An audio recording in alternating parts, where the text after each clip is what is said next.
NFP can be really overwhelming. It's not all fun and games. It's not easy. It's not unintentional. It is everything but. It is super intentional. It is really difficult sometimes. And it's time consuming. I never teach anybody how to chart their cycle and tell them that it's just going to be easy. Just follow these 3 steps and you're good. Like, no, this is a very intentional thing.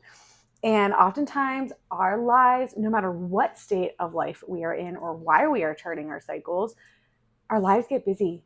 We have kids, we have jobs, we have life transitions, we have different things that happen in life that just, like, our life isn't always just if A, then B, then go to C, then go to D. No, it's 2 steps forward, 1 step back sometimes.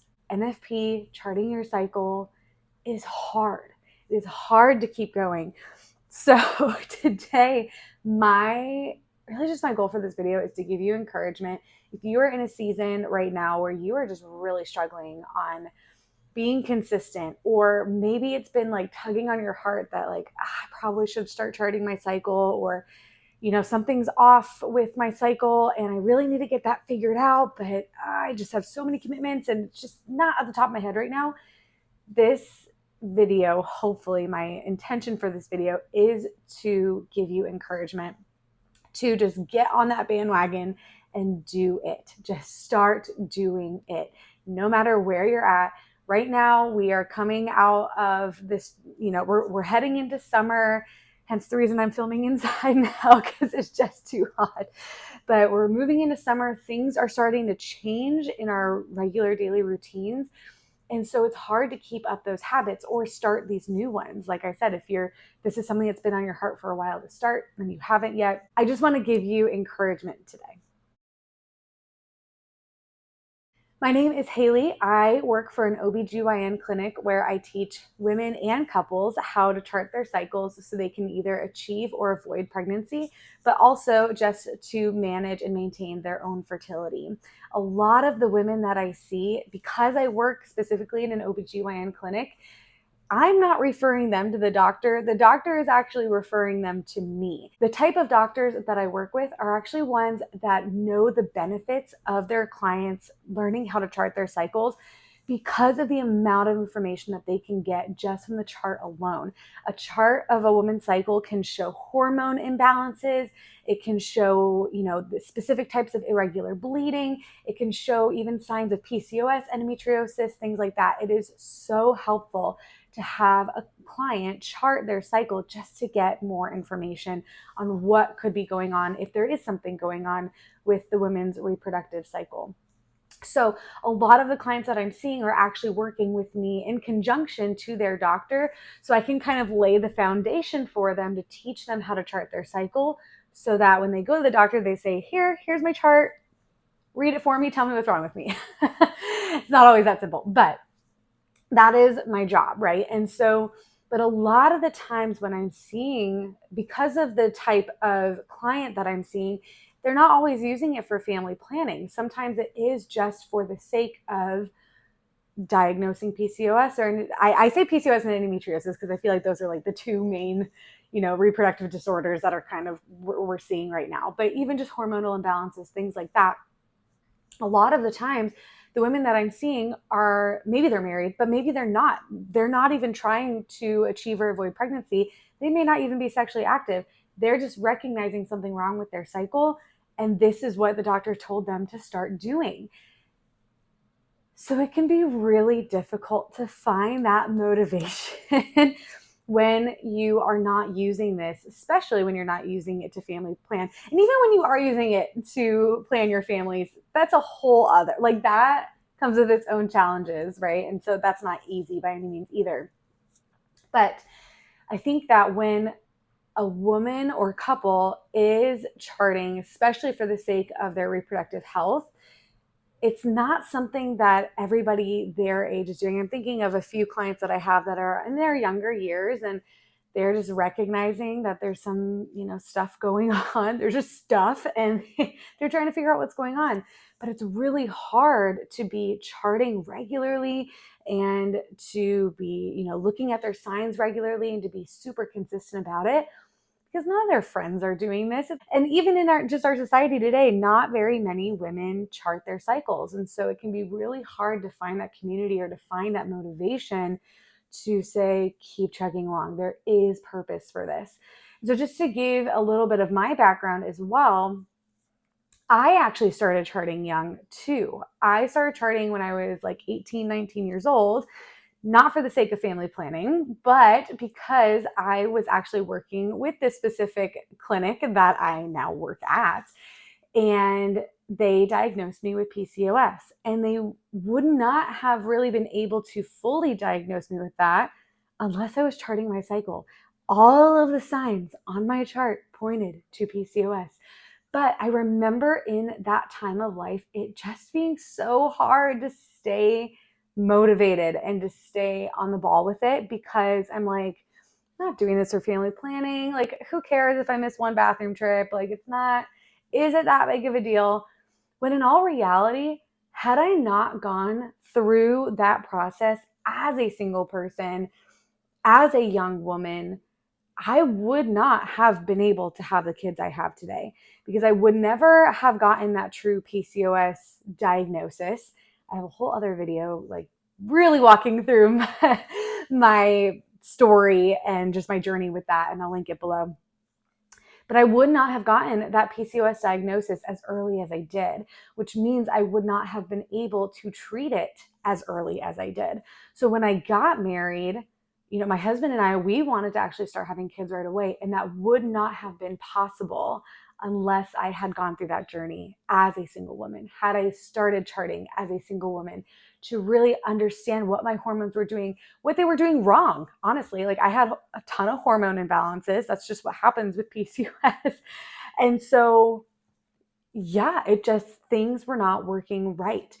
So why do we tell women, oh, we don't have to worry about that until you're trying to have babies? Like, who cares? Well, of course we should worry about that before you're trying to have babies. Like, your reproductive health is important no matter what stage of life you are in. My daughter, who is 2 years old right now, if I get to the point or she gets to the point where she's 15, 16, 17 years old and there's clearly something wrong with her cycle, I'm not going to be waiting around saying, oh, well, we don't really need to worry about that right now. No, everything in your body talks to each other, right? The hormones that are affecting your reproductive system come from your ovaries, but they also come from your brain. And we also know that the brain has many different parts that work in conjunction with each other. So if something is wrong, it doesn't just mean it's going to affect the reproductive system. It means it can affect everything else too, right? And we think about our reproductive system just being for bearing children, which, yes, obviously that's what it's for. But it's also a whole organ system in the body. Why wouldn't we want to make sure that is healthy as early as we can, right? So, with all of this said, I guess now I'm really talking to the younger generation here that, may have gone years and you have super painful periods, or you have signs of endometriosis or PCOS, or you're not having a period at all, or with whatever, or maybe really intense PMS symptoms too, whatever you're experiencing. This isn't something to just put off or to be negligent about or to be unintentional about. This is the time to be intentional about it. This is the time, because right now, when you are thinking that there could be something wrong, we need to fix that. We need to treat that. We need to heal that. With all of that being said, I come back to the beginning of what I said in the very beginning of this video, where I want this to be motivation for you. Of if you are experiencing something reproductive wise and you need treatment for that, or there's kind of something just in your head telling you like you should do something about this, you should get this seen, you should get this checked, go get it seen, go get it checked. and chart your cycle. In the description below, I will put a link to a list of doctors that are like the doctors that I work with, where they do see the benefits of their clients charting their cycles and are able to work in conjunction with that. That is how, again, I was able to heal my PCOS, and I am now pregnant with number 3. And so there is hope down the road. Now, I want to take a second and also talk to the couples that are watching this that are using or are charting NFP or using NFP, charting their cycles for the sake of family planning. Do not give up. I know that that comes with a whole other set of struggles, because if you are trying to avoid pregnancy, that means that during the woman's fertile window, you are abstaining from all intercourse, right? And that can be really, really hard. And it can be even hard on a marriage too. But I will say that the amount of benefits that outweigh the hard or the difficult parts of it's insane. It is absolutely insane how many benefits outweigh how difficult it is. That doesn't always make it easy when you're in the middle of it and you're like, I don't care how many benefits there are, this sucks. Okay, yes, I totally get that. But again, this video is all about motivation. We are in this together. I've been in the difficult parts of NFP and I've been in the easy parts of NFP. And it is, in my experience, I have seen that it is always worth it, whether it's for reproductive health or whether it's for avoiding and achieving pregnancy. I also, without NFP, would not have been able to achieve the pregnancies that we have been able to achieve. The PCOS stuff being part of that, but also just because of the fact that because of PCOS, I have longer cycles. And so I don't ovulate as often. And so with charting my cycle, we know when I'm ovulating. And so we know that that is how NFP works. You can plan to avoid, but you can also plan to achieve. And so the amount of benefits that come from this, it's just, yeah, it is insane. Also, working with couples on a weekly basis, I work 1 day a week. Working with them on a weekly basis, I kind of get an inside view as to, first of all, just how charting is going, how difficult or easy it is for them. And I also get to hear things about the marriages that undergo NFP and the really difficult times, but also the really beautiful times with it too. And that it is really just an ebb and flow. And sometimes it is that 2 steps forward, 1 step back, but there's always some sort of progress. So to end, I would just like to reiterate my encouragement to you. And I hope that you are able to just get a glimpse of motivation. If you were just really down in the dumps of just like, this is a huge wall, a huge barrier that I just don't want to cross, I just don't want to climb over, do it. Just do it. Sign up for your first class or take out that stinking chart again and just start anew. Start fresh, get going. Next time you go to the bathroom, check your mucus. Like just 1 step at a time and just continue on chugging along, remembering the benefits. Something I always tell my patients is that parenthood deserves intentionality. Parenthood deserves intentionality. So whether you are single or whether you are married, no matter what you are using NFP for, it is all dealing around a reproductive system, which deserves to be like, you deserve to be healthy in that, right?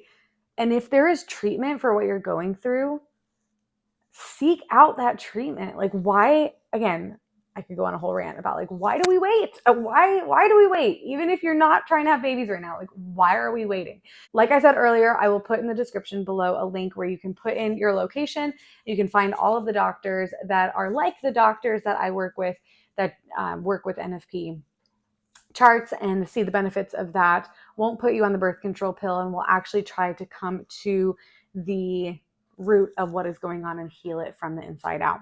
If you're a couple that is trying to avoid or achieve pregnancy, keep on chugging along with it, and just know that you're not alone in it either.